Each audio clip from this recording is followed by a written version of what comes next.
திடீர்னு ஒரு நியூஸ், ஒரே ஒரு நியூஸ், மெட்டா வந்து நான் என்விடியாவில் இந்த சிப் வாங்கிட்டு இருந்தாங்க, இப்போ கூகுள்கிட்ட வாங்க போகிறேன்னு சொன்னோடனே என்விடியாவோட சிப்பு வந்து 7-8% வந்து அவங்களோட ஷேர்ஸ் விழுந்துருச்சு ஆக்சுவலாக. Okay, so everybody is also, அதாவது நிறைய investment is happening AI based company.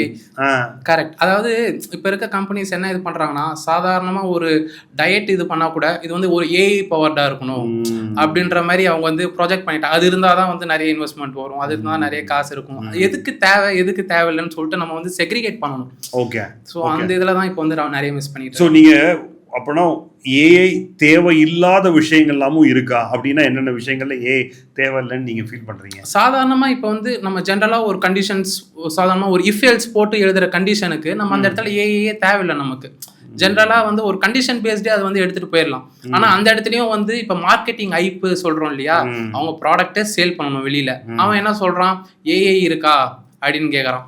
அதுக்காகவே சும்மா வந்து ஏஐன்னு சொல்லி போட்டு விற்கிறாங்க.